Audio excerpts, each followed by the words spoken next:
Hi guys, it's me, ChazzaHDF1, and welcome to another live episode of the podcast, our Christmas special here on the 22nd of December.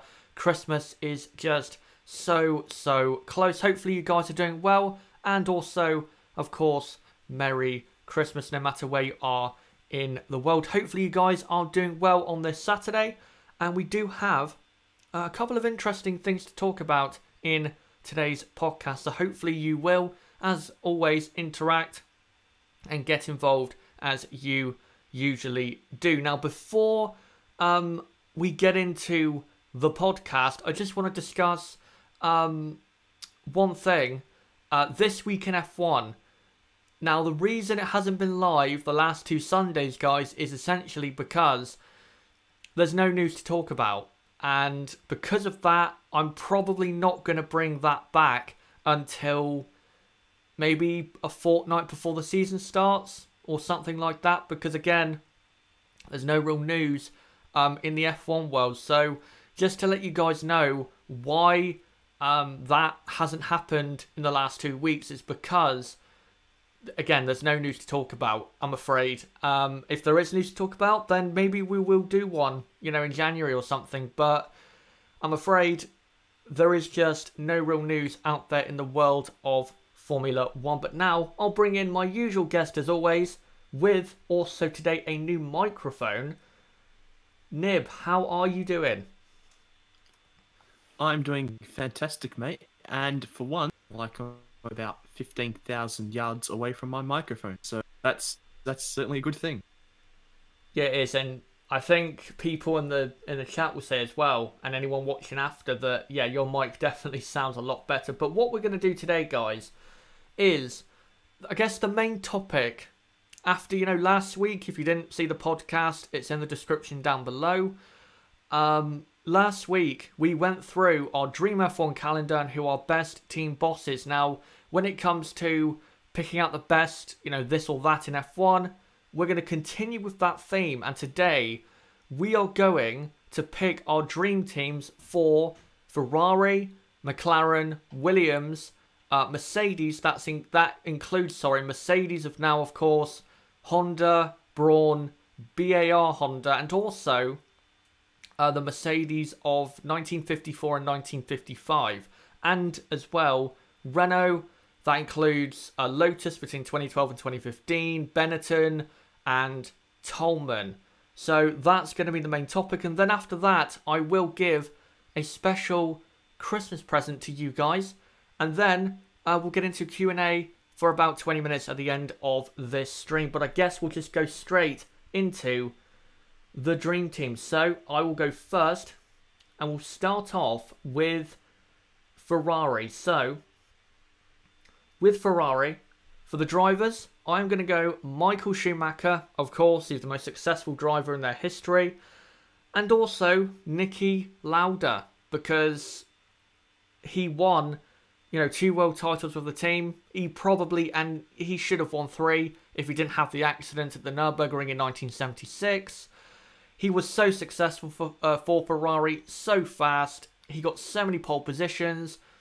He was so quick in that Ferrari in the mid-1970s. And for me, it has to be Schumacher and Lauda. When it comes to the team boss, of course, has to be Jean Todt.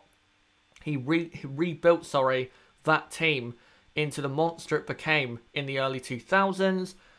The designer has to be Rory Byrne, because he designed some of the most dominant F1 cars that we've ever seen. And my favourite or best car, the F2004. It has to be. It has to be the F2004. What a car that was. But yeah, that's my dream team for Ferrari. Now, we will go on to McLaren. Now, for the drivers, it's pretty simple. Ayrton Senna and Alain Prost, because they won so many titles and races for the team, and they were so successful. Even though the relationship they had at McLaren was so bad, they were so successful when they were teammates. The team boss, of course, has to be Ron Dennis. Now, designer, there's plenty of designers to pick from with McLaren. I'm going with Gordon Murray, because the MP44 you see on your screen right now, He designed it. He designed that absolute beast of a car. So it has to be Gordon Murray. And then my, best car, the MP4. What a car it was. It won all of the races bar one. It should have won all of the races if Ayrton Senna wasn't took out by a back marker at the 1988 Italian Grand Prix. But yeah, what a car that was. Now we'll go on to Williams. Now for the drivers, I'm going to pick Nigel Mansell because he won so many races and was so good for that team. And also Nelson Piquet. Again, similar to Senna and Prost, as a partnership, they didn't have a good relationship, but they did win a lot of races and were successful when it comes to pure results. Of the team boss, has to be Frank Williams. For designer, I'm going Adrian Newey because he designed so many great cars at Williams. The 92 Williams, the 93 Williams, even the 94 and 95 cars. Even though they didn't win, say, all of the championships or as many races as it could have, they were still very, very good cars. And then in 96 and 97, he designed even more championship-winning cars. And for my favourite car, well, there's plenty of great Williams cars, but I'd have to say the F14B, the 92 Williams, it was a monster of a car. And I think that Williams, in terms of the best F1 cars in history, it has to be, I think, the best car of all time in terms of sheer speed. I know it didn't win in that season all of the races, but if you compare it to the rest of the field at the time, I think the 92 Williams in sheer speed is the best car ever in the history of F1. I really think that. Just go back and look at the results of the 1992 British Grand Prix and the qualifying session. Look at the gap between from Mansell to Patrese and then Patrese back to the rest of the field. I think it was 3 seconds was the nearest car to the pole position man, Nigel Mansell. 3 seconds. You think Mercedes were dominant in 2014. Not even close to how dominant this Williams car was. So, yeah, there you go. We'll move on now to Mercedes now. For the drivers, I'm going Lewis Hamilton and Juan Manuel Fangio. For Lewis Hamilton, it's an obvious choice because he's won so many races and titles with the team. And for Fangio, you have to go for him because of how great of a driver he was. And he did win 2 World Championships at Mercedes in 1954 and 1955. For team boss, I'm going to go Ross Brawn, not Toto Wolff, because Ross Brawn, I think, is a lot more responsible for the domination of Mercedes in recent seasons than Toto Wolff is. He set up that team to do what they've done. So I'd have to go Ross Brawn, and of course, because of what he did with Brawn GP in 2009. For designer, I'm going to go James Allison. That might be a surprise because I think some people might go with, say, Paddy Lowe. But James Allison, I think, is a better designer. And I think James Allison's probably the second best designer on the grid. And over the years has been very, very good. So I'd have to go James Allison. And for the best or favourite car, I'd have to go for the 2014 Mercedes. I think it's the W05 or the W04. It has to be that. I've never really, say, liked any of the cars that the team from Brackley have ever produced in terms of how it looks or anything like that. So I'd have to go with the 2014 Mercedes because it's the best car the team from that base has ever produced. And then finally, we go to the team from Enstone. This includes Renault, Lotus from 2012 until 2015, Benetton, the Renault before Lotus in 2012, and Tolman. So drivers, I am going Fernando Alonso, of course, because he won 2 titles with that team in 2005 and 2006. And Kimi Raikkonen, because, well, he drove in 2012 and 2013, and I think was very good during those seasons. And if he was slightly more like he was before he left the sport at the end of 2009, he could have won a world title, maybe in 2012, if he was just, I guess, a bit faster or a bit more consistent. But I think he was very good in those 2 seasons. The team boss has to be Flavio Briatore because he won, I think, was it 3 or 4 titles with the team. Designer, I'd have to go Bob Bell. He was very, very key behind the team's success in 2005. Sorry about my throat there. 2005 and 2006. Very, very instrumental was Bob Bell. And for the car, it has to be this one on screen. The Renault R26. It was such a good car. Sorry about my throat, guys. It's very, very sore. Yeah, it has to be the R26. It looks so beautiful. It was so fast. Even though the car in the second half of 2006, it wasn't the best car on the grid, it was kind of for a BS reason because Ferrari and McLaren were annoyed that Renault was so fast, so they took away what made them so fast, the mass damper, which in my opinion was not illegal. It was basically them being innovative and other teams not catching on. So there you go. But Nib, I'm going to now let you take it away with your dream teams for Ferrari, Williams, McLaren, Mercedes and Renault. So yeah, take it away, mate. Right, well, with Ferrari, I'll start off with Michael Schumacher and Juan Manuel Fangio, the two of the best Formula One drivers of all time. And for me, it's very hard to go past those two. What a pairing that would be at Ferrari. As the designer, I've gone Rory Byrne. No real surprise there. He's part of, well, the main reason why they were so dominant in the early 2000s. I don't think you can really look past him at all. Maybe arguably one of the best F1 designers of all time, up there with Adrian Newey. So, yep, go with Rory Byrne there. A team boss, of course, it has to be Jean Todt.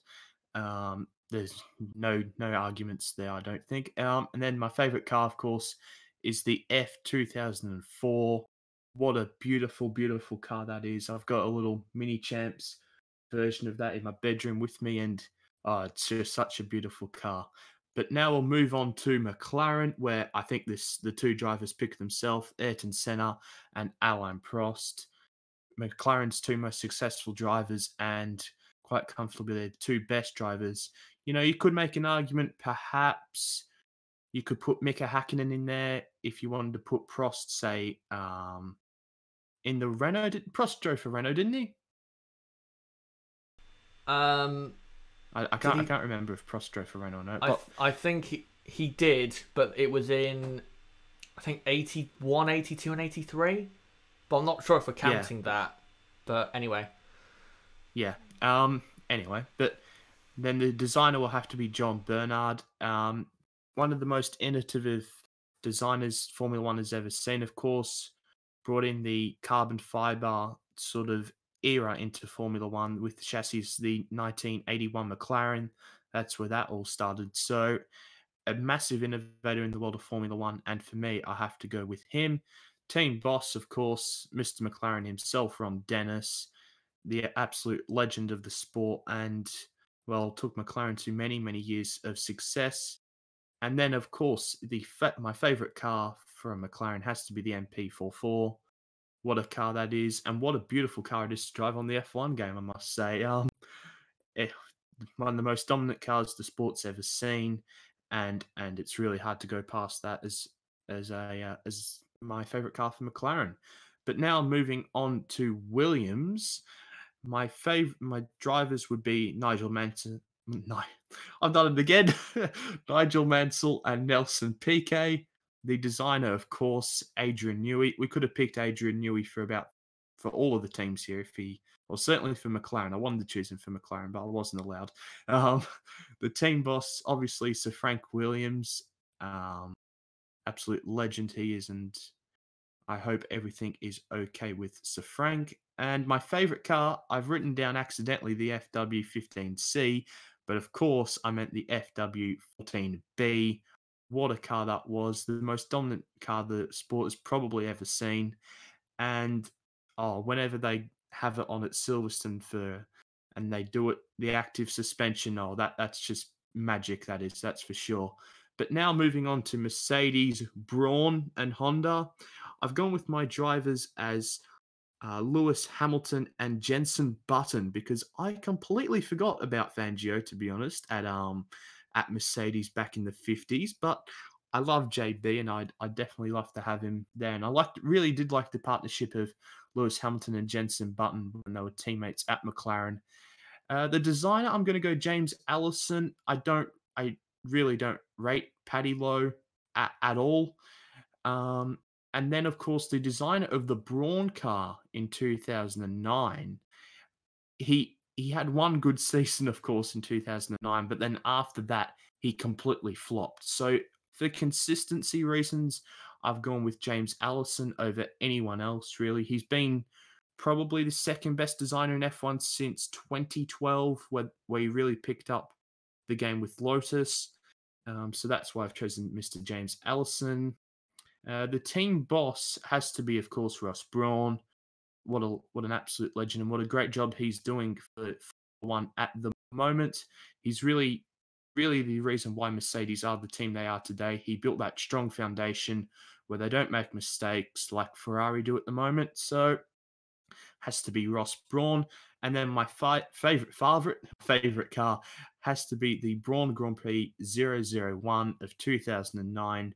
What a beautiful, beautiful car that was. I'll never forget when I was at the Melbourne Grand Prix in 2009. It was sitting turned 15, the second to last corner, and Jenson Button was already 3 seconds ahead of everyone else. It was absolutely magical. That was a very dominant car. Well, at least until about the halfway point of the season when Red Bull then had the quickest car, but certainly has to be my favorite car from the Brackley-based team.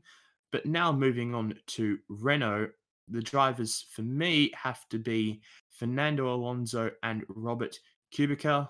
Not going to lie, I completely forgot about Kimi Räikkönen. So, yeah, I'm going to have to go with Robert Kubica there. With the designer, has to be Bob Bell. He was the designer of the car when they were the most successful in 2005, 2006. So it absolutely has to be Bob Bell. Then the team boss picks itself, Flavio Briatore. Of course, Crashgate happened, but we have to kind of forgive. Well, no, definitely don't forgive him for that, but have to forget that for this. He was so charismatic and brilliant in the way he managed Renault in the mid 2000s and leading them to multiple world titles. And then, of course, my favorite car for Renault would have to be the R26. What a beautiful car that was. I always raced with it on F1 2006. Always raced the blue, the light blue and the yellow. It was just absolutely beautiful. So those are my dream teams for Ferrari, McLaren, Williams, Mercedes, and Renault. And I'm not sure about you, but Chaz, is there any disagreements between us on any of our selections? I'll be honest with Williams. I was a bit confused that you went for the FW15C, but then I was like, he probably meant the FW14. But still, the 93 Williams, just as dominant. Not as dominant, probably, in some races, but in terms of sheer speed, not even close. So, yeah, still a great car. With with Renault, I was a bit surprised you went with Kubica. I thought you would have maybe remembered Raikkonen, but Kubica wasn't that bad for Renault. He was good, but he wasn't, I wouldn't say amazing. But then again, the Renault car wasn't really good enough for him to show any really amazing performances, even though he did put in that great front row qualifying lap in Monaco in 2010. Okay. Yep. I'm not surprised you went with Brawn as your favourite car because, I mean, it looked brilliant and it was, for the first half of the season, brilliant. Yeah, there's not too much I think we disagree on. I think with these teams, it's some of the choices are kind of obvious. You can't really pick anyone else in terms of certain cars. You know, the F2004, the MP44, the F14B, and, you know, team principals and certain drivers. But yeah, I think if we had these 5 teams racing at once, wow, wow. The battle just for the back end of the points would be amazing. Never mind the lead of the races or who's getting on the podium. Just it would be absolutely amazing. But guys, in the comments, if you're watching this back and also in the live chat right now, put in the chat right now your dream teams for Ferrari, McLaren, Williams, Mercedes. Previously, Braun, Honda, BAR, Honda. And Renault, previously Lotus, Benetton and Tolman. And I'll read out a couple before I reveal what my Christmas present is. So let me just take a look. I want to make sure I read out as many as I can. Right, we'll start with Will F1. Ferrari Dream Team, Schumacher and Vettel. That's interesting. Team boss, Jean Tart designer, Ross Brawn. I think we have to remember that as well. Ross Brawn did have a lot of influence on the Ferrari cars, but I don't think as much as Rory Byrne. I think Rory Byrne was kind of the brains behind it all. I think Ross Brawn was more helping out on certain areas of the car. And then he says for car, F2002, another dominant Ferrari, of course. Astro Stevo, Senna, greatest of all for me. Will F1's McLaren Dream Team, Hakkinen and Senna as the drivers. Ron Dennis as team boss, designer Adrian Newey. And then car, 1988 the MP44 or the 2006 McLaren because of the livery. So that'd be the MP421, I believe. Yeah, it is the MP421. Astro Stevo, this is his dream team, I guess, right now. Dream team, Daniel Ricciardo and Hamilton at Mercedes, that'd be great. And Verstappen and Alonso at Ferrari. Will F1, Williams Dream Team, Mansell and Prost. The thing with Prost at Williams is, like, yeah, he won the title, but if you actually go back and look at that season, he wasn't that good. I mean, Damon Hill, on a lot of occasions, either beat him in qualifying all the races. Prost wasn't that good. I think, basically, with that car, Prost, he was never not going to win it because of the car he was driving. I don't think he was actually that good in 93. Definitely not as good as Senna, in my opinion, because Senna's car was nowhere near as fast. But Senna, I believe by Monaco or Canada that season, Senna was ahead in the championship. So I don't think Prost was the best driver in 93. I don't think he was really that good. I think he was kind of past his best by 91 or 90, to be honest. And as well, I'll say, with the whole Paddy Lowe thing, I think people need to realise, yes, Paddy Lowe, of course, he did play a part in, Mercedes in 2014, 2015, 2016, but Mercedes were not dominant because of Paddy Lowe. They were dominant because they had the best engine on the grid. Simple. So I don't think Paddy Lowe had that much to do with, with their success. Again, he did design good cars, but you'd expect a manufacturer like them to employ someone who can at least know how to design a car. Well, saying that, look at the 2018 Williams. But yeah, I don't rate Paddy Lowe either. I really don't. I don't think he's that good. For example, look at the 2013 McLaren car. What a disaster that was. He turned McLaren into an upper midfield team from being the fastest on the grid. 3 months before? Absolutely awful car he designed for 2013.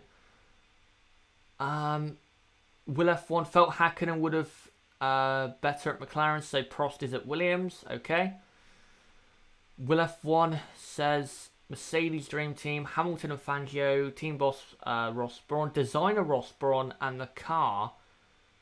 The 2016 Mercedes. Okay. And then Williams, I don't know what he's going for there. Your comment has absolutely confused me there. I don't know. You've like included two different ones there. Right. Let me just see if I can find any more comments. Astro Stevo Senna, Michael Schumacher in today's Mercedes in the 90s with Hamilton as third driver. Car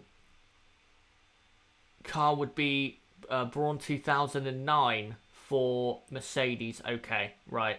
But I think we'll move on from going through our dream teams. And again, if you are in the comments watching this after, make sure to put your dream teams for Ferrari, McLaren, Williams, Mercedes. Remember, this includes Braun, Honda, BAR Honda, and the Mercedes of 1954 and 1955.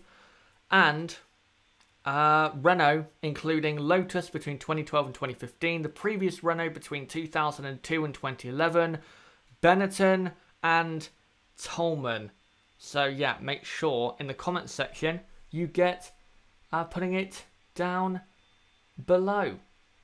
But I'm now going to get on to, guys, my Christmas present to you guys. Now, I want to talk about the plans for the channel coming up during January, February, and early March as well. You know, going in to the 2019 Formula 1 season. So, basically, this is, I guess you could call a channel update. So, in January, we're going to have plenty of videos, opinion videos about certain drivers. Also, I'm going to continue the What If series. By the way, if you've not seen the latest What If, which is what if Robert Kubica never had his rally crash in 2011, is in the description down below. That will be continuing in January. The classic F1 season series is back. I uploaded part 1 for 2010 last Sunday, and I'll get on to later, guys, why part 2 of that, it was supposed to come out tomorrow, but it won't now, but I will get on to later why that is the case. But yeah, during January you'll have that. Still have the podcast live every Saturday. This Week in F1 again is probably not going to be around until early March at the earliest. But again, January, we're just going to be doing opinion videos and sharing our opinions on certain drivers and what these drivers are going to be doing for 2019. And then at the end of January, I will be previewing pre-season. I think the last week of January is when I start my pre-season previews. It might be a week later, depending on the dates of certain car reveals. We already do have 3 dates for certain car reveals. Ferrari are revealing their car on February the 15th, Renault on February the 12th, and Racing Point, just got to make sure I don't say Force India, Racing Point are on February the 13th. So just 7 more teams to go when it comes to revealing their car reveal dates. So yeah, it might be, say, last week of January or first week of February, we start the pre-season previews, and that's where, for me on this channel, 2019 really does begin. And then we have the car reveals. Now, with the car reveals, this is the plan. When a car is revealed, what's going to happen is, probably about half an hour after the car is revealed, me and Nib on the channel will go live and, you know, show the pictures of the new car and look at the car, you know, the aerodynamic pieces, the colour scheme, just, you know, how things look on the car. We're going to do that, hopefully, fingers crossed, for every car reveal. We might not do it for everyone because depending on time and, you know, what we're doing at certain times, but I'd say for most of them, especially, say, the Ferrari or Mercedes one, because I think Mercedes are probably going to reveal their car on the same day as Ferrari because they normally do. But yeah, we're probably going to do it for most of them. So please make sure, when it comes to the car reveals, don't forget, half an hour after the time it's revealed, we will be live on the channel, going through the car, looking at the car with you guys. And then we have pre-season testing. And my Christmas present to you guys is something that I've been thinking about for so long, and now I finally have it confirmed, and I'm so excited to announce this. Pre-season testing starts on February the 18th, and it goes, the first test is until the 21st of February, and then you have it from the 26th until the 1st of March for the second test. I'm pleased to announce that I will be covering pre-season testing from the track. Yes, that means my face, camera, microphone. I'm actually going to be at pre-season testing, covering it for you guys. If I can get a camera into the track and actually film myself whilst, you know, watching the cars, I'll try and do that. But I will be at pre-season testing. That is the Christmas present I have for you guys when it comes to content on the channel in pre-season. I cannot wait to go. I've been talking about it for so long with you know, people in my family, because I'm just so excited to go out to see the new cars. I just cannot wait to do it. And yeah, I'm going to be in Spain for probably about a fortnight covering pre-season testing for you guys. And also, my face reveal is coming, guys, before the end of 2018. I just want to make that clear as well. But I cannot wait to go to pre-season testing. And then once I get back from pre-season, we'll then get into the season previews. And then it will be the first race of 2019. And after that, well, I think we know what's going to be going down then. The typical, the watch-alongs, the reviews of qualifying of the races, and just reacting to what's going on during the 2019 season. But I cannot wait to go to pre-season testing. I cannot wait. It's just something that, again, I've been thinking about, you know, for so long. And I can't wait to see those new cars and just see who's good, who's not. Maybe you could argue before anyone else. So yeah, I cannot wait. I honestly cannot wait. But right, let me just look at the chat a minute. Hello to Prussia. No problem about you being late, and also Legion. So yeah, I am going to pre-season testing. I cannot wait to go out there. And also, when it comes to, I think there's a weekend in between where there is no testing action. Me and Nib are planning to do a podcast episode, but it might not be live. It kind of depends on the internet connection I have at the place I'm going to be staying at whilst I'm out there covering pre-season for you guys. So the podcast episode, say in between the first and second test, it's probably not going to be live, but it's not impossible. It could be live, but most likely it's not going to be, because again, the internet might not be safe enough for me to do so. But we definitely will get something recorded to put out the weekend in between. But yeah, I cannot wait to go out to that. But I think now, Nib, we'll get on to the Q&A. But what do you think about that? Me going out to pre-season testing? I can't wait. Well, it's something that we've been discussing privately for a good amount of time now, and I'm absolutely thrilled that you're able to get out there. It's going to be very good just for everything in general, and obviously great for you to be going to somewhere a little bit warmer, unless it snows in Barcelona this year, which I don't think that will happen. You know, hopefully I haven't jinxed you there, but you know, it's certainly great news, and I can't wait to see the content that you produce whilst you were there. Yeah, I can't wait. And also, just to let you guys know what the kind of the format is going to be, I'm hoping, fingers crossed, I'm going to upload a review of each day.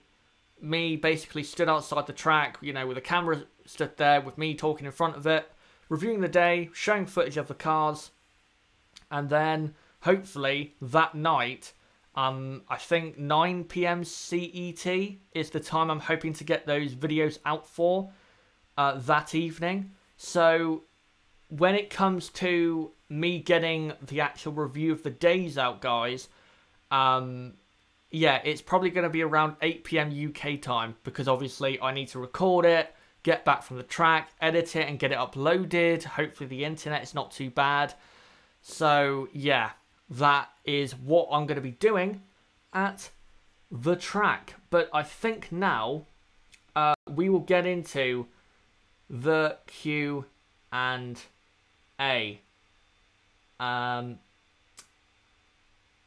Who's that? Dolly saying, "What's a Christmas gift you're talking about in the title?" That was it. That I'm going to pre-season testing and covering it for the channel, right from the track, and I just cannot wait to do it, and I hope it does go very well, because if it does, then I think we'll start to see this channel around that time maybe grow a lot more than it has already. But yeah, make sure in the comments, guys, to get your questions in, and we'll answer as many as we can over the next 10 to 20 minutes. Will F1, will you cover Formula E? Not a chance in hell. Not a chance in hell. I don't like Formula E because I just don't like it. I don't. It's not for me. It's not for me. For me, Formula E is rejected F1 drivers driving cars that make no sound around tracks where you can't pass. So why would I want to watch it? So I'm not gonna watch or cover Formula E. I'm not interested, honestly. If you're interested in Formula E, then that's fine. I can understand why people like Formula E, but it's just not for me. I really don't like it, but there you go. I'm not sure if you watched the Formula E race from last weekend, but it was actually very, very good. Jean-Eric Vergne put 2 moves around the outside, which were absolutely brilliant, and once again confirming to me that he should really still be on the Formula E. He's a quality driver, so yeah, you maybe need to give it a chance. Nah, I don't think I'm gonna. I will say there are a couple drivers on that grid that I think do deserve an F1 chance or are good enough to be on the F1 grid, but a lot of them I think are vastly overrated. For example, Lucas Di Grassi. Are you kidding me? I literally have seen people compare that guy to F1 drivers and think that guy's good enough to be on the grid. He's not. He is absolutely not. If he is one of the best drivers in Formula E, I think that says it all about Formula E. Will F1 watch Mexico E-Prix 2017, see what happens? I'm just not interested. I'm not going to. And also I saw that there was a lot of, I guess, uproar over the Formula E coverage on YouTube being presented by, I think, was it KSI and Zerka and a couple other people, and it wasn't. McKenna. It was pretty much a KSI live stream, which I don't understand why people are so surprised. I've watched KSI since 2011. He's the only person I subscribed for years, probably until 2015. I'm not surprised he knew nothing about Formula E, because just the way he is, he's not interested in motorsport. He was only there to collect a paycheck. It's not a surprise. Best driver that never won a title. That's from Astro Stevo. Well, you got Massa, Webber, of course. Who else? Barrichello, maybe. Coulthard. Sterling Moss. Yeah. Ronnie Peterson. Gilles Villeneuve. There's so many drivers. But yeah, I'll probably say Gilles Villeneuve. I think that guy, I think he would have won a title if he didn't have the accident which ultimately took him. I think he would have won a title because the Ferrari car was actually starting to peak around the time, unfortunately, he had that crash, which is so sad because I think he probably would have won the title in 82 because he looked like the fastest guy and the best driver out there. And the Ferrari car that season was probably the best car on the grid. But you know, that's the way it happens sometimes. To click, do you think Red Bull is going to be as good as last year? I think if Honda get it right, I think they'll be better, because I think Honda have overtaken Renault when it comes to how much power their engine produces compared to the Renault. I think they'll be better, but again, only if Honda get it right, don't make an unreliable power unit and it's, you know, down on power, say like similar to 2017 where they redesigned it and it was a disaster. If they don't do something like that, then they should be better, Red Bull. But I don't think you'll notice that until the second half of 2019. If Honda get it right, big if. Right now it is a big if, and that's one of the things I'm going to be looking out for when I go to pre-season testing is Red Bull and Honda, because I really want them to get it right, because if they do, we could have a three-way battle at the top in 2019. And also I'll be looking out for Renault as well, because I want them to continue to step up like they have done since 2016. Will F1, Degrassi won after starting 15th and lost his rear wing and still won. Just shows you the quality of that field, I guess. Will F1, your opinion on Nelson Piquet Jr. and Sebastian Buemi? I think Buemi's good enough to be on the grid. I think Buemi is good enough. I think he was unfairly kicked out of F1.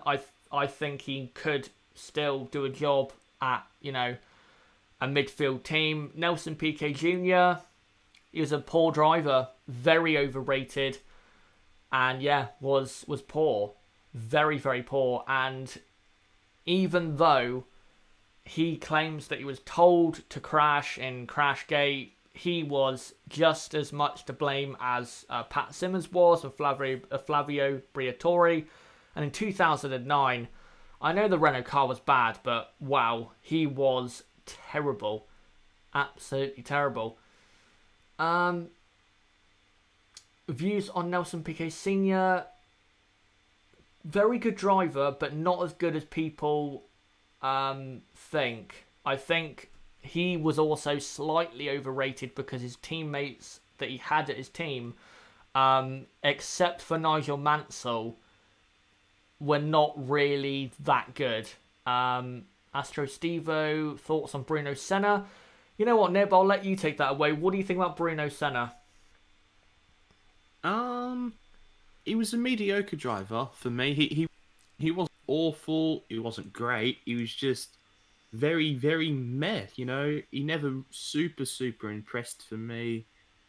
It was obviously nice to see the Senna name back in the sport, but yeah, I didn't think he was anything too special. What are your thoughts on Bruno Senna?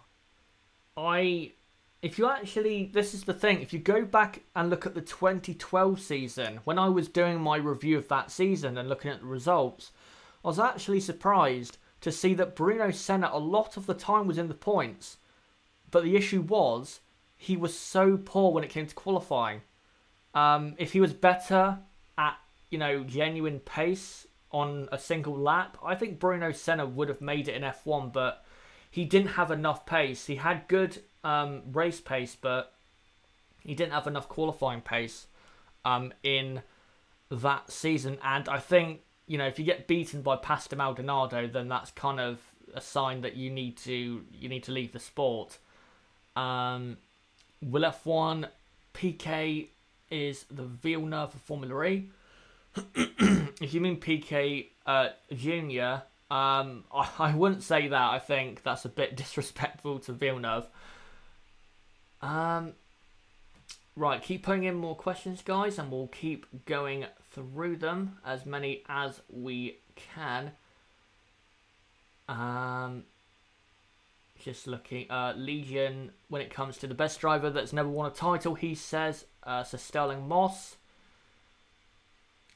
Prussia, do you think Lauda could have won 5 titles if he didn't have his crash?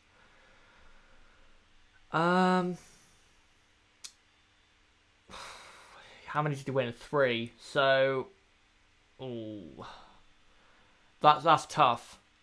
I am actually going to be doing a video, a what if video on, you know, what if Niki Lauda never had that crash at the Nürburgring in 1976. So I think I'm going to save it until then, because yeah, that's a very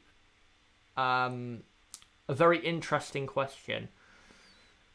Will F1, I mean, after winning a championship, then goes down? I'll be honest, I never knew that he won a Formula E title. Again, that says a lot about the series if Nelson Piquet Jr. is winning a Formula E title when he was, what, a back marker in a midfield car in F1. Was Maldonado really that bad? Won races, or I won't say races, won a race at Williams. He was. He had speed. No one can doubt that. He had a lot of speed. But when it came to the races, he was god-awful. Crashing, so inconsistent. If you were a privateer team and you were tight for cash, the last thing you needed was Pastor Maldonado. And I still don't get why Lotus in 2014 and 2015, when they were clearly struggling for money, thought it'd be a great idea to employ Pastor Maldonado, when he cost the team a lot in expenses for crashes. I don't get why they did that. Hello to Ultraman Nexus. Hopefully you're doing well. Will Williams and McLaren recover? I think Williams will still be at the back in 2019, but I think they will be slightly better. For McLaren, I think they'll be just as bad. But if they make progress, say, over the next 5 years, then I don't think you'll see real progress until 2020. But I've already seen Nib, actually, and I don't know if you have. They're already starting the hype train, McLaren. They're already talking about, they're making real progress on the 2019 car. They're actually hyping up Renault as well. Apparently, the numbers from Renault suggest that Renault are in the fight for 2019. Why do they keep doing it? It's so obvious it doesn't work. Why do they keep hyping themselves up? It's like, what do you think about it? Well, yeah, I don't know how they haven't learnt now. It's been really bad since about 2015, where, you know, the believe in McLaren, you know. Oh dear, when will they learn? Just be like Ferrari, say nothing, just say, yeah, we're going about our business. Yep. Only get the press manager to speak. Don't let the drivers speak. Okay, well, maybe let the drivers speak, but not as much as what they do. Christ. Just dreadful by McLaren. But for Renault, yeah, we're gonna be at the top. Oh my. Yeah, believe in Renault. It's so. I think the exact words by Zach Brown was McLaren on the road to recovery. They're on the road to recovery. Dear. What is it? A FIFA series? Road to Glory or something? Yeah. Oh, I can't believe they haven't learned. They have not learned their lesson. And even you say about the drivers, I think Lando Norris came out and said that McLaren will definitely make progress, or something about McLaren and progress for 2019. And it's like everyone in that company has a robotic answer of, whenever asked about your future, you must be positive, overly positive, when it most likely the chances are you're not going to achieve what they're actually setting out to do. Just say you want to improve on last season, you know, that will do. Yeah, exactly. Want to improve, score more points. But exactly. No, can't have that. I know. At least if you say we just want to improve the pace of the car, at least it's vague enough to where you're not, you know, leaving it. You're not giving yourself an unrealistic expectation to meet. But when McLaren have to, of course, stop overhyping coming into a season, but don't give yourself an exact prediction or expectation of where you want to be, because You can never know, especially when the regulations are different. You can never know. You can never know, what is going to happen. So, yeah, I can't believe McLaren. Honestly, they don't learn. Prosher, do you think the 2019 regulation changes might not work out as anticipated? We are actually going to do a podcast episode on that. It's going to be the first one in 2019. I think the 5th of January. I think we're actually going to do an entire podcast about the 2019 regulations. So I'll leave it until then. But when it comes to that, make sure to tune into that. Legion, McLaren should stop making cars. They're much better at making trains instead. Yes, they are. Astro Stevo, is Vettel stuffed now, or can he come back? He can, but 2019 is the most important year in his career, in my opinion, because if he gets beat by Charles Leclerc and he bottles the title lead again, then I think mentally he's done. And I don't see him recovering. I don't see him recovering. What do you think of the torpedo guy from Kamal? Or is it Kamal? Yes, it is. For Kvyat, I think he'll be decent. He won't be anything special, but he'll do enough, I think. Nib, do you think Kvyat's going to be decent or okay in 2019? I hope he's good, because I want to see the guy actually have a good season, because the guy's been so mentally destroyed for so long. I think Kvyat will have a very good, for a midfield driver, very good 2019. He's always kind of impressed me. Never thought he should have got into Red Bull, to be perfectly honest. But, I think he'll be fine. He mentally recovered after what was a torrid 2017 season, where he was just absolutely shot mentally. You could see it. He just wanted to get out of there, and it was probably good for him that he left after the American Grand Prix, for his mentality and his mental state. So, yeah, hopefully Kvyat can bounce back next year. Yeah, hopefully he can.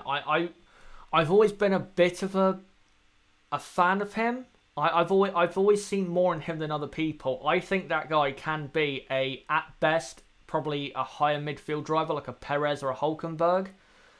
So I hope he can show that.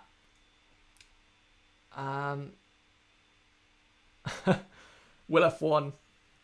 Breaking news, McLaren going for both championships next year.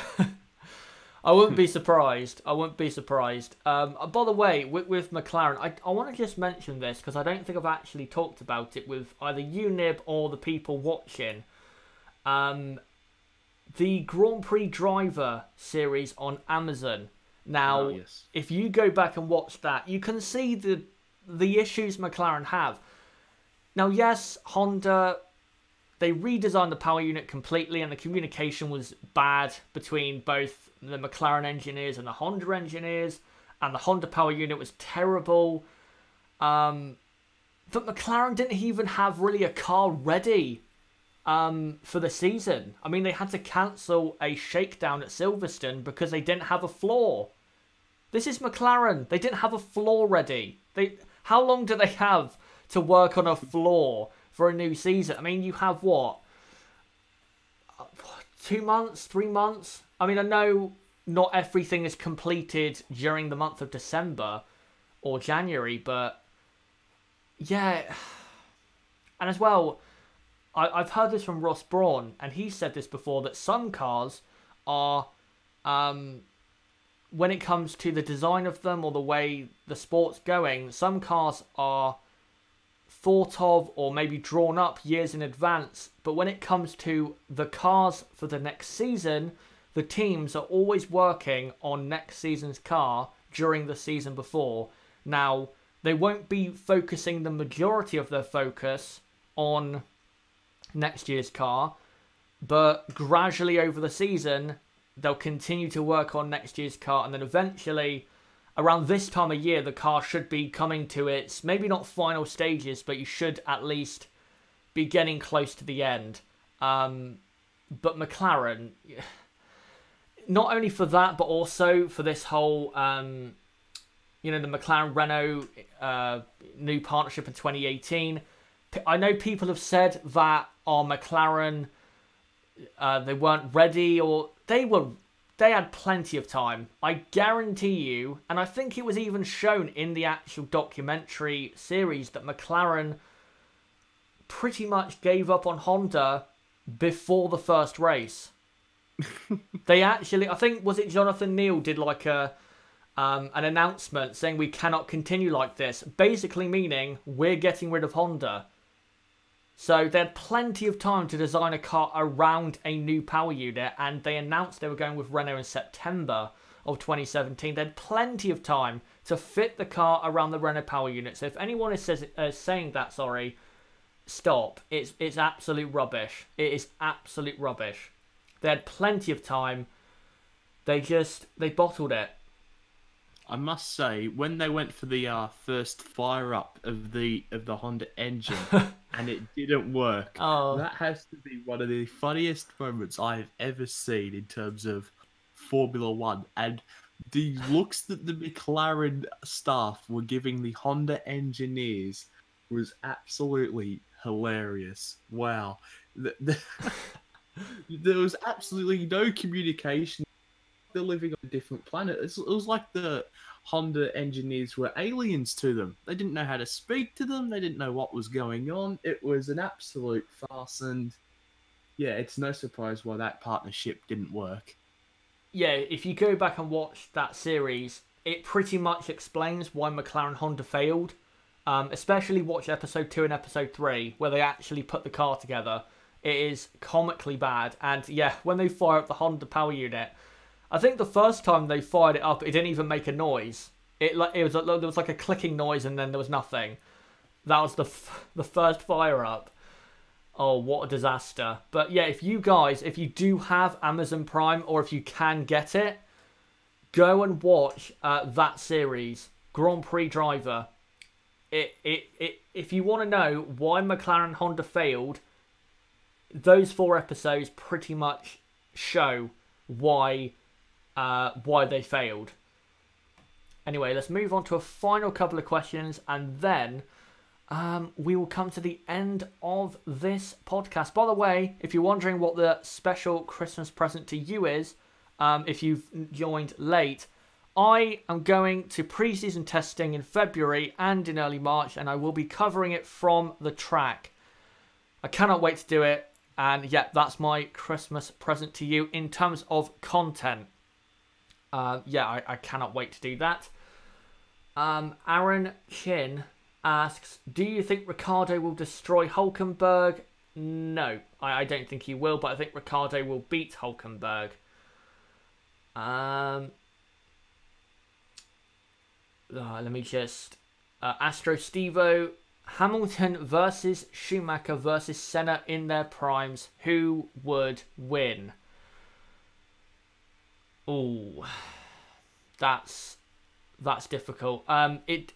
This is the thing. It depends on what era of cars they'd be driving, because they'd all have to be in a competitive enough car to win the title. So let's say 2010. Let's say Hamilton is in the McLaren, Schumacher in the Ferrari, and then Senna in the Red Bull. I know the Red Bull was the best car, but they were kind of equal. Well, actually, you know what? Scrap that. In equal cars, who would win in their primes? Nib, who do you think? Hamilton, Schumacher, or Senna? Such a difficult question. Senna. You think Senna? Senna. Yeah. To me, that's. I've put a lot of thought into that, and yeah, for me, it's just Ayrton Senna, the greatest motorsport driver the world has ever seen, and I don't think anyone really surpass him. Absolute legend, and I don't think anyone would come super close to him. I think Hamilton maybe in qualifying could challenge him every now and then, but nah, Senna's just too good.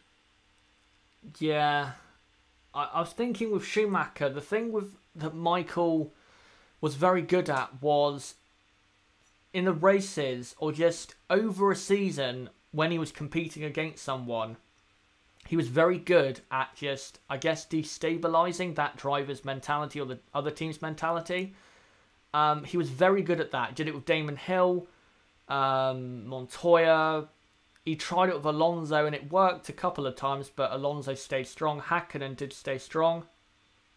But yeah, I'd have to say Ayrton Senna, because I think people forget, not only was he so fast, but this is what people say about him also, about how he was so good. And this is why he was so good in the races, because he had an unbelievable amount or level of concentration. His concentration was above anyone else probably ever in motorsport. That guy, you could not take his focus away from winning. That's all he cared about, and his concentration levels were just insane. I know he crashed out in was it the 1988 Monaco Grand Prix, but I think that's what improved that area of his game, because after that, well, especially at Monaco, it was no contest. Even in a couple of seasons where his car wasn't the fastest, you knew Ayrton Senna was most likely going to win the Monaco Grand Prix. Well, I remember on that particular occasion, he said the reason why he crashed was because he stopped pushing the car to its maximum. That was it. I think that was in the Senna documentary. And of course, if you have not seen that Senna documentary, please go and see it. You will absolutely bawl your eyes out. I did at the cinema when I first went and watched it. But yeah, He did. He said he was struggling because he crashed out because he stopped pushing. So, I think that that strategy of pushing the whole time certainly paid out for him after that. Yeah, I think Martin Brundle said it before, where if you suddenly step off of it, it can really ruin your concentration, because you suddenly start braking earlier or different, or accelerating differently, and it can actually affect your concentration. And I think another driver who had amazing concentration was Michael Schumacher. That guy, not only was he mentally so concentrated, but also physically, because that guy could push like a qualifying lap for the entire Grand Prix. And that's also why he was so good, because physically that guy could push every corner of every lap, every Grand Prix for the entire Grand Prix. And that's why he won so many races, because he just had too much to outlast other drivers. And if you just go back and watch some of the races, especially around, say, the pit stop times in some of those races, his ability to just switch it on like a tap and push like crazy, even more than he was. Hammer time. Yeah, very similar to that. But I think the thing is, back in the refueling days, I think you had to be very mentally and physically absolutely at your best in the refueling days, because you had to push every single lap. But on the ins and out laps, you had to push even harder than you could even imagine. So, yeah, I think, well, you said hammer time. Hammer time, is great and all, but I don't think it compares to the refueling days. That type of, pushing when you're coming in to a pit stop.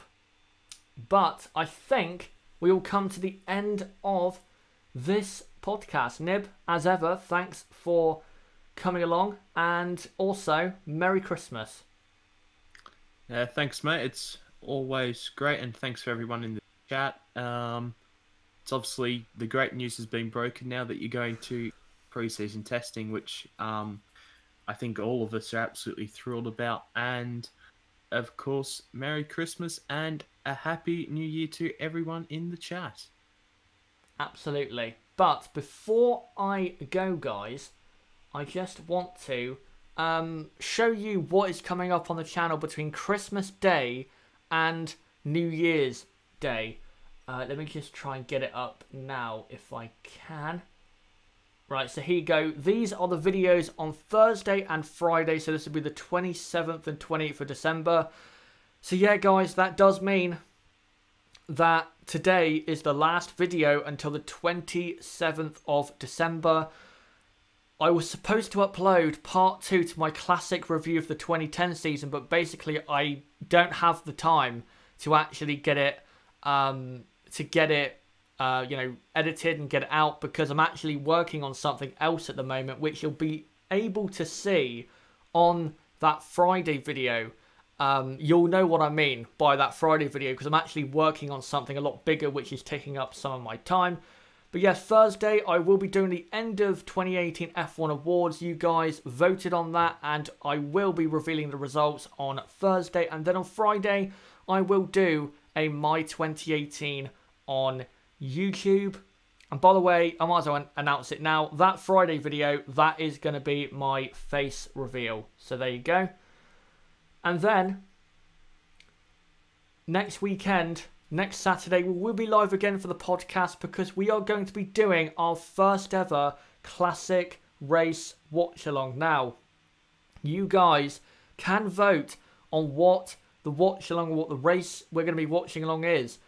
Down in the description, there is a straw poll where you can vote on what race you want us to do a watch along for. The voting closes on the 28th of December at 12 PM UK time. So make sure you get down there and vote on what race you want us to do a classic race watch along for next Saturday at 3 PM UK time. And Sunday, I will be uploading the classic F1 season review of 2010, part 2 to that series. Now, part 2 will be the first, 4 races of that season, and that takes you up to the new year. But guys, thank you very much for coming along, and again, Merry Christmas, and hopefully you all have a Happy New Year as well. Thanks for coming along, and again, also thanks for putting some great comments in the chat, and if you are commenting down below, thank you for doing so. If you are new to the channel, we're going to be doing these podcasts live every Saturday where there's not an F1 race, every Saturday. So don't forget to subscribe on the bottom right of the screen, or click on my channel name and go to my channel page and subscribe to the channel. Like this video, comment down below what you thought of this video as well. Don't forget to join my Discord, link below in the description. That is the best way to get updates to my videos. Also, don't forget to follow me on Twitter and check out my website, ChazzaHDF1. But until the 27th of December, which is the end of season 2018 awards for 2018, and until the next podcast next Saturday at 3 PM UK time, it's been me, ChazzaHD. Goodbye.